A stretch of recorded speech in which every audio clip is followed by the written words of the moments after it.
extremamente parecido com a política brasileira a partir de 2016. Então, feliz ou infelizmente, entendam o seguinte: a história não estuda o passado pelo passado.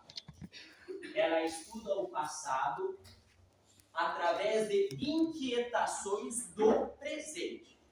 A história ela se vale de 3 dimensões temporais, ou seja, 3 dimensões de tempo. A experiência, que é o passado, é a motivação ou orientação, que é o que está no presente, que é o presente, e a projeção de um futuro, ou seja, o que eu quero para frente que eu posso tirar de lição da experiência e do que está me orientando. Então, dentro dessa perspectiva, não tem como você entrar numa aula de história e não traçar paralelo com o presente. Você vai fazer isso. Porque a história pela história, o passado pelo passado não presta, não serve pra porra nenhuma. É conhecimento inútil. Mas o passado com inquietações do presente, projetando um futuro, beleza, isso você pode. E é isso que deixa a aula interessante. Se eu falar só do passado, fudeu. Ninguém vai prestar atenção. Que fique claro. Então eu preciso que vocês prestem muita atenção no que eu vou falar aqui. Tá? Até a aula passada, nós falamos sobre o processo de apoio do governo de João Goulart. Tá? João Goulart, então, ele vai ter todo esse processo, ele vai propor as reformas de base. Eu falei para vocês que ele propõe a reforma agrária, e a reforma agrária que ele propõe é no mesmo modelo daquela criada por Abraham Lincoln, lá nos Estados Unidos. Entendam que nesse modelo de reforma agrária, o governo ou o Estado iria tomar propriedades que estavam ocupadas irregularmente, propriedades que estavam lá, como que eu posso dizer, não cumprindo sua função social, ou seja, não sendo produtiva, iria transformar em terra do governo e destinar à reforma agrária. Essa reforma agrária seria dar a terra para as pessoas que não têm? Não. Mas possibilitar que essas terras fossem dispostas para a população em condições suficientes para que todos pudessem comprar essas terras do governo. Não é Revolução Mexicana? Estavam falando sobre... Já falei que é tipo o Abraham Lincoln nos Estados Unidos. Entendeu? Tá. Então, dentro desse sentido, não tem absolutamente nada de comunista nisso. Tá?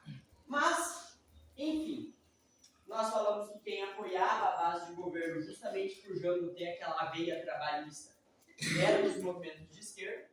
E contra o governo nós vamos ter uma base de direita. Tá? Principalmente as forças militares.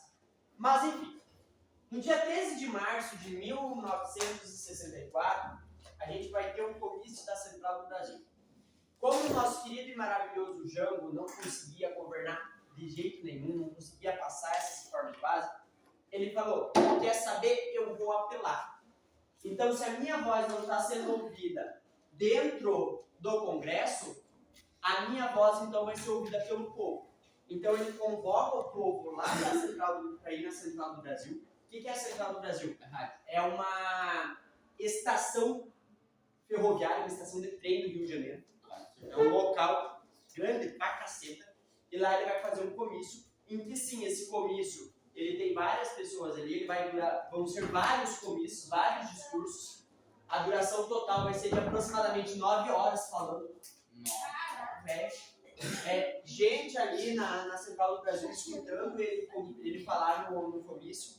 O comício foi transmitido pela rádio brasileira, pelas rádios do Brasil, e aí a base de direita, a ESA, Escola de Guerra do Exército, a IBAD, o ITS, são todos órgãos do setor militar brasileiro, que eram contra ele, ficaram mais acelerados ainda porque ele estava incitando a violência, incitando uma revolução do povo brasileiro através daqueles discursos.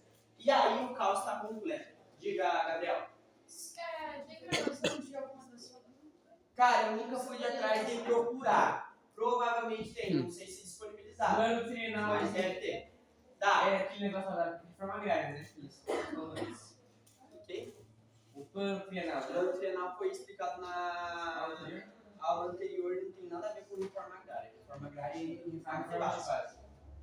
Tá? Vamos lá. Dando sequência. O que acaba acontecendo? Dentro desse cenário todo, e aí lembrando aquele contexto pré-Jango. O contexto pré-Jango é o governo de Jânio Quadros, auge da nossa querida e maravilhosa Guerra Fria, pautorando entre capitalismo e comunismo, tudo isso. E aí, dentro desse sentido, o que acaba acontecendo aqui? O mundo está no caos completo.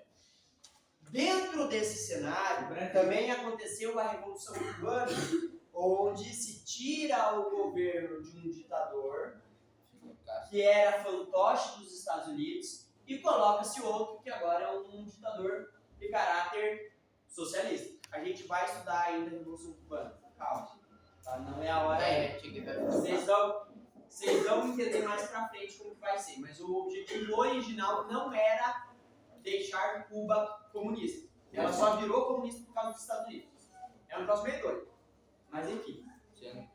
Dentro desse sentido, o caos completo, o povo xingando o Jango porque ele está querendo fazer o Brasil virar comunista, é organizado no dia 19, portanto, uma semana depois do comício dele, no dia 19 de março de 64, é organizada a Marcha da Família com Deus pela Liberdade, onde várias e várias pessoas de classe média brasileira, média alta brasileira, sobretudo as mães belas sem cala a boca!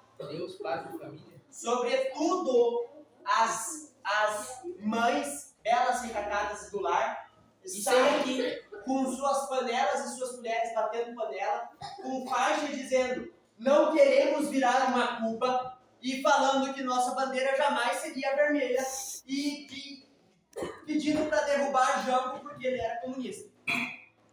Conveniente, né? Conveniente, né?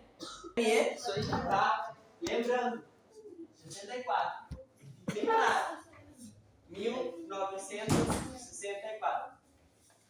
Sabe o que isso significa? Isso significa que muitas reivindicações de agora são as mesmas do passado. Nem essa reivindicação a gente consegue se orientar. 40 anos depois, mais ou menos. Né? 40 não, 60 anos. Não, mas não foi em 2024.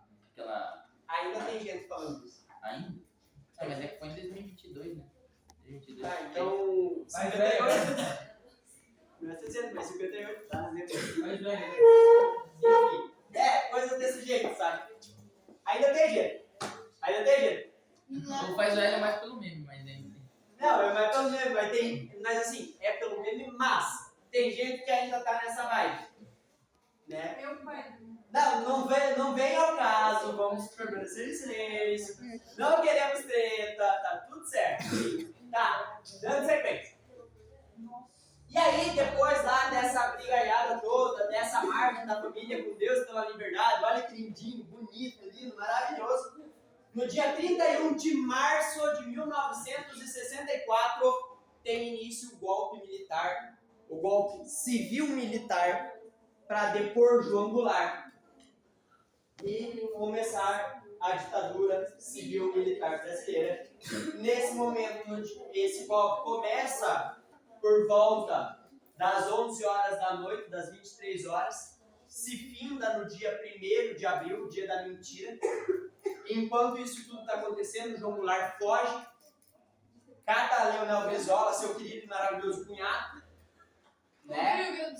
Lá no Rio Grande do Sul, se catam as roupas da mulher deles, se vestem e atravessam uma ponte do Brasil para o Uruguai, vestido de mulher para ninguém conhecer eles. Porque a ditadura estava perseguindo eles. Então, se eles saíssem do outro jeito, corria risco de serem pegos.